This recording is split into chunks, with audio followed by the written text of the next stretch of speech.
So what is trade and what is international trade?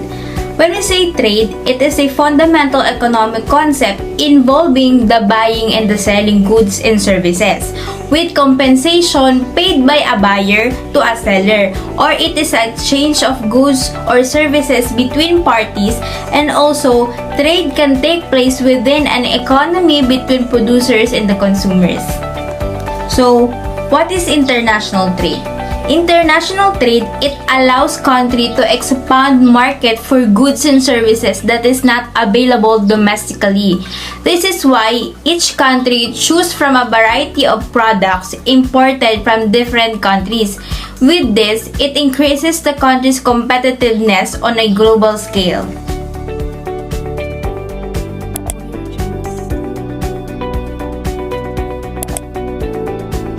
And for the next topic, we're going to tackle about why do nations trade?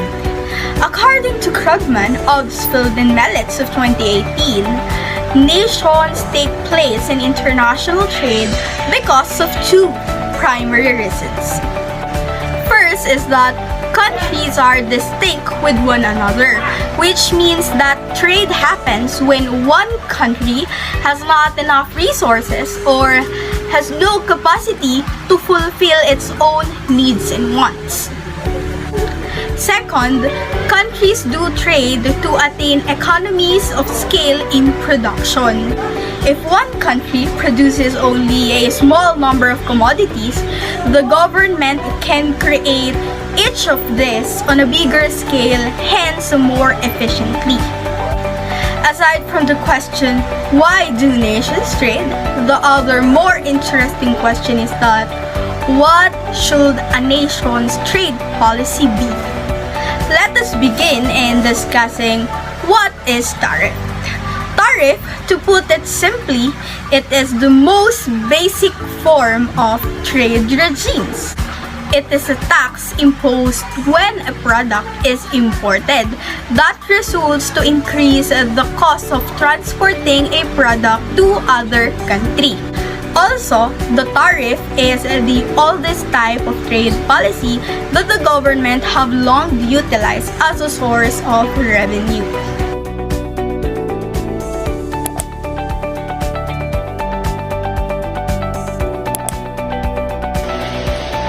Free trade and free trade origin. Free trade. It increases prosperity and the success of the citizens of all participating nations by allowing customers to purchase more high-quality goods at reduced prices. It promotes economic growth, higher efficiency, improved innovation, and the better justice that a rules-based society brings. This benefits increase as overall trade exports and imports increases.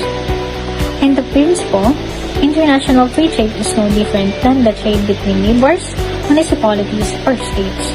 It does, however, allow firms in each country to concentrate on creating and selling commodities that best utilize in resources while importing items that are scarce or unavailable domestically.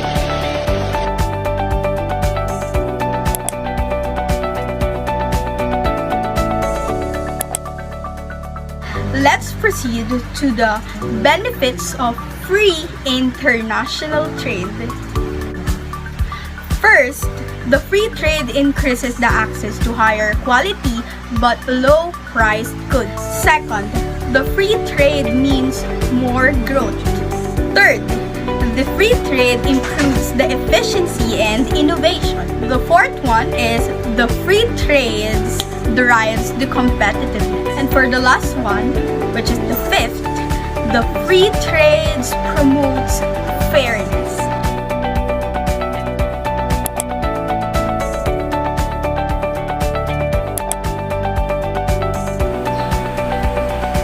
Free trade within nations, free trade among nations.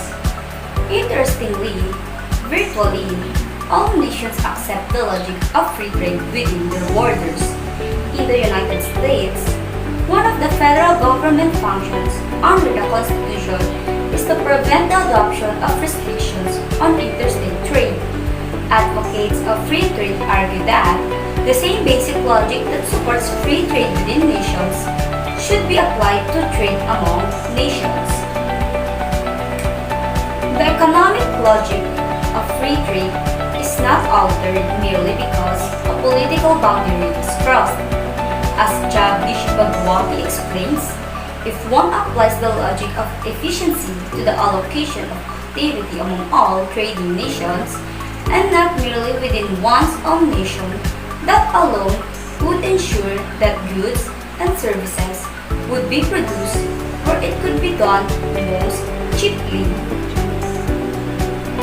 According to an analysis of data from the World Trade Organization, the EU 27 countries are, by some margin, countries with the most trade agreements in the world, while the easy trade agreement among the nations themselves was counted as one agreement. Each agreement the EU made with individual countries like Turkey, Tunisia, Mexico, or Ukraine was counted as one agreement per country.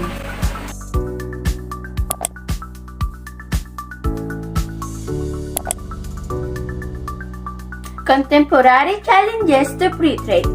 As stated in an article, Asia-Pacific has witnessed a surge in free trade agreements since 2010, reflecting the region's greater economic integration. Despite its significant benefits, the free trade agreement also brings challenges for countries and businesses. While domestic businesses benefit from a diversified export market, they also suffer from greater competition due to the removal of trade tariffs and inflows of cheap foreign goods. This may weigh on business profits and constrain business expansion. There is also concern that more formidable competitive pressures will reduce the incentives in the Asia-Pacific to implement proper labor standards and protect the environment. Asia-Pacific has been the world's largest polluter, as it accounted for 48.3% of the world's total carbon dioxide emissions in 2014, up from 42.1% in 2009. Free trade can contribute to higher income inequality, especially in high-wage countries, as it promotes cheaper goods from low-wage countries. Also, intellectual property owners would receive more of the income gains since foreign trade agreements often protect patents and copyrights.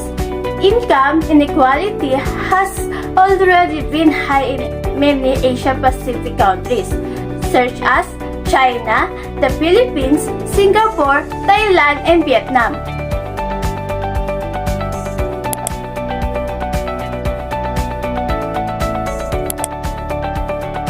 So the first case is from Croatia, measures affecting import of live animals and meat products.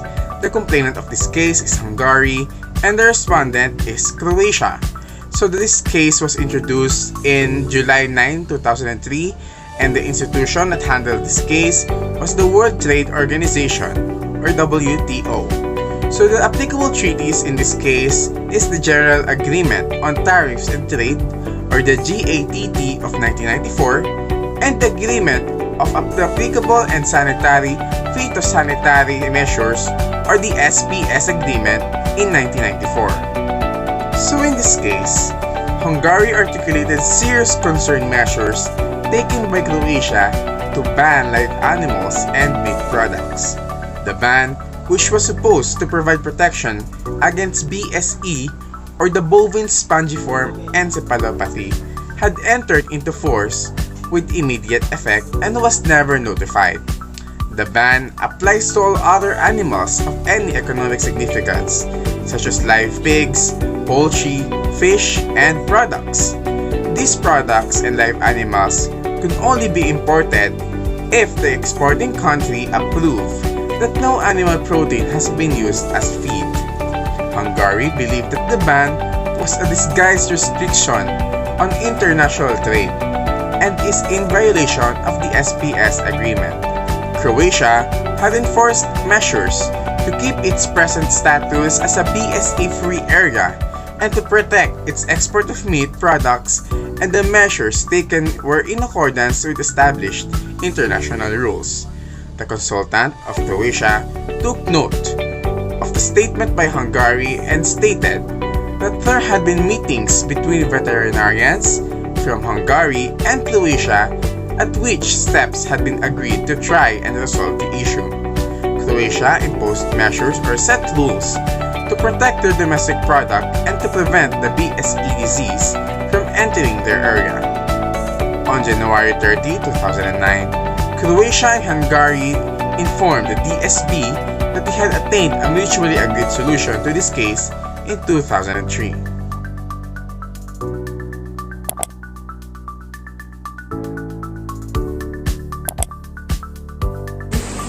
Trade protectionism. The attempt to limit import or encourage export by establishing trade obstacle is known as trade protectionism.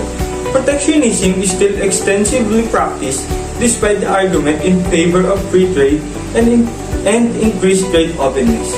The four primary tools are tariffs, subsidies, quotas, and currency manipulations. Subsidies. Subsidies are negative taxes or tax credit that are given to domestic producer by the government. So, they create a discrepancy between the price paid by consumers and price paid by the producer. Standardizations. The government of a country may require all foreign products to adhere to certain guidelines. For instance, the Philippines may demand that all import bags include a certain proportion of leather. Standardization measures tend to reduce foreign products in the market. Protectionism is a defensive strategy motivated by political consideration. It works in the short term, though it's pretty harmful in the long run. It reduces the country's and its industry international competitiveness. Form of protectionism.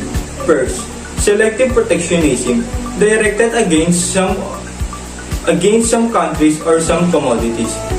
Second, industrial protectionism, which protects certain industry. Third, collective protectionism. Countries which belong to economic integration organization conduct this form to countries which do not belong to a union.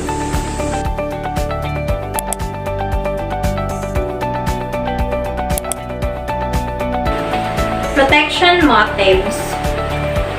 Protect sunrise industries. Sunrise industries, sometimes known as infant industries, such as those incorporating emerging technology, might be protected by trade barriers. Protection also allows new businesses to emerge, grow, and compete on a worldwide scale. Protect sunset industries. Sunset industries, also known as declining industries, are on the other end of a spectrum and may need some assistance to allow them to drop slowly and prevent some of the negative consequences of such decline. Its generation in the United Kingdom brings its own set of dying industries, such as shipbuilding in the 1950s, automobile production in the 1970s, and steel production in the 1990s. Protecting barriers may also protect strategic industries. Strategic industries such as energy, water, steel, weaponry, and food. The implicit aim of the EU's Common Agricultural Policy is to create food security for Europe by protecting its agriculture sector. Protect non-renewable resources. Non-renewable resources, such as oil, are regarded as a particular case in which the usual norms of free trade are often disregarded. For countries aiming to rely on oil exports lasting into the long term, such as the oil-rich Middle Eastern economies, limiting output in the short time through production quotas is one method employed to conserve resources. Deter unfair competition. Industries may erect barriers to deter unfair competition, such as dumping foreign firms at prices below cost.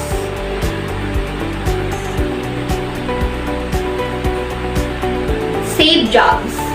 Protecting an industries may safeguard jobs in the short term, but employment is unlikely to be covered indefinitely in the long run.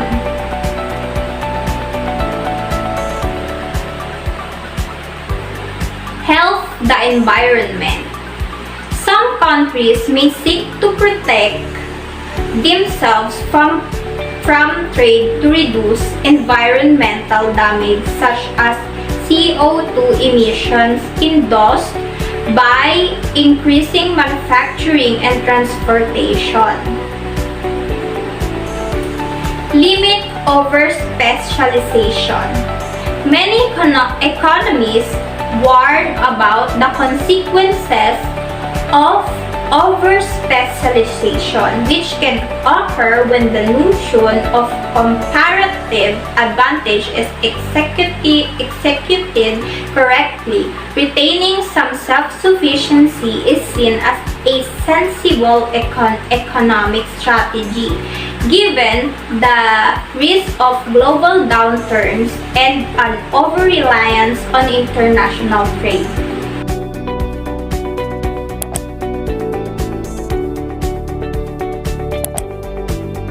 Advantages of protectionism. First, more growth opportunities. Protectionism provides local industries with growth opportunities until they can compete against more experienced firms in the international market. Second, lower imports. Protectionist policies help reduce import level and allow the country to increase its trade balance. Third, more job. Higher employment rates result when domestic firms boost their workforce. And fourth, higher GDP. Protectionist policies tend to boost the economy's GDP due to a rise in domestic production. Disadvantages of protectionism. First, stagnation of technological advancement. Domestic producers don't need to worry about foreign competition. They have no incentive to innovate or spend resources on research and development of new product. Second, limited choices for consumer. Consumers have access to fewer goods in the market due to limitation on foreign goods. Third, increase in price due to lack of competition. Fourth, economic isolation. It often leads to political and cultural isolation, which turns lead to even more economic isolation.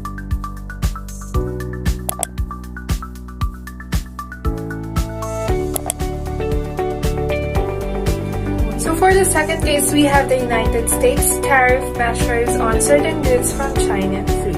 For the complainant, we have the China. For the respondent, we have the United States. Date of introduction, dated September 2, 2019. For the institution, we have the World Trade Organization, or the WTO. And for the applicable treaties, we have Article 1.1, we have 2.1a and 2.1b of the GATT 1994, and Articles 23.1, 23.2a, and 23.2b, and 23.2c of the DSU. And for the status of the case, it is still in consultation or pending. So this dispute concerns China's challenge to United States measures imposing additional ad valorem duties on certain imported from China. Pursuant to the findings of an investigation, the United States Trade Representative, or the USTR, carried out into China's acts, policies, and practices related to technology transfer and intellectual property and innovation under Section 301 of the Trade Act of 1974, or the Section 301 Report 1, and the arguments raised by the United States in defense to China's claims.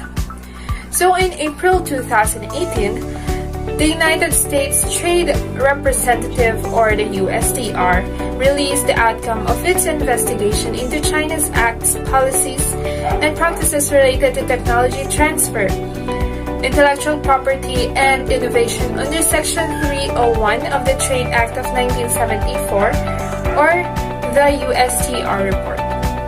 So following the USTR report's finding that China's technology transfer intellectual property policies, as set forth in its industrial plans such as Made in China 2025, were harming U.S. companies, the U.S. started implementing several rounds of escalating tariffs on certain Chinese imports. So as a consequence, the panel concludes that the measures at issue are inconsistent with Articles 1.1, 2.1a, 2.1b of the GATT 1994. Under Article 3.8 of the DSU, in cases where there is an infringement of the obligations assumed under a covered agreement, the action is considered prima facie to constitute a case of nullification or impairment. So the panel concludes that to the extent that the measures at issue are inconsistent with certain provisions of the GATT 1994, they have nullified or impaired benefits accruing to China under that agreement within the meaning of the Article 23(1)(a) of the GATT 1994. So pursuant to Article 19.1 of the DSU, the panel recommends that the United States bring its measures into conformity with its obligations under the GATT 1994. So, the difference between free trade and protectionism. When we say free trade, it's also known as trade liberalization policy, which eliminates the trade barriers that create a large open market for the exchange of goods and services. For example, a consumer can freely buy products from abroad just as freely as they can to buy goods and services domestically. Now, protectionism, or also known as trade barriers or tariffs, in which has the restriction of trading with other nations is increased in order to protect those domestic firms and infant industries. For example, if the consumer wants to buy a goods or services abroad, there's a need to overcome those barriers.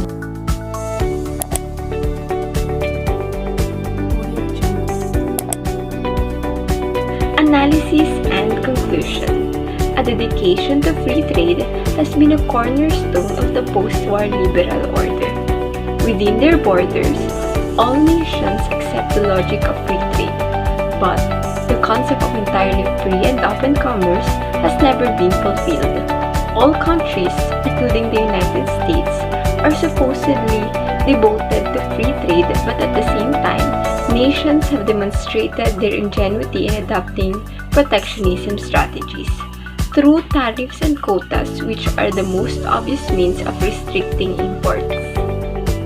Development diverges depending on the government policy governing international trade. Both protectionism and free trade policy plays a vital role on the synergies between industries of countries. As demand increases, supplies increase. The interactivities also rises. Hence, states vary on what their policy should be and on what certain types of agreements they are going to enter into. Every state has its unique history and concern, but when it comes to economic policy, one distinction stands out, and it is their income levels. The per capita income of nations varies substantially. Given the aforementioned reasons why nations trade, we now acknowledge how important foreign trade is to the world. It not only gives an opportunity for a larger market area, as well as it challenges and encourages nations to be better in reaching out to other countries, extend their interest, and be fastidious in choosing a coherent policy for further development of the economy. Indeed, international trade escalates the living standard, provides more employment, and enables consumers to enjoy a greater variety of goods. Moreover, it is important to note that trading is one of the many trends brought by globalization, where interdependencies between and among nations expand inevitably, which is considered as one of the most salient transactions within the global economy, apart from investment and finance. Occasionally, as states enter into negotiations, their primary interests are put in jeopardy as they receive unnecessary tolerance and political domination towards their trading partners. As interdependencies deepen, this will result in some loss of states' autonomy. This also challenges them to strive more in order to attain survival, as it is the core of state interest. Government policy is essential because this covers the state level of transaction or interactions at the micro and macro levels. Thus, international trade is vital to the state, as it has become the main driver of the country's economic growth and development as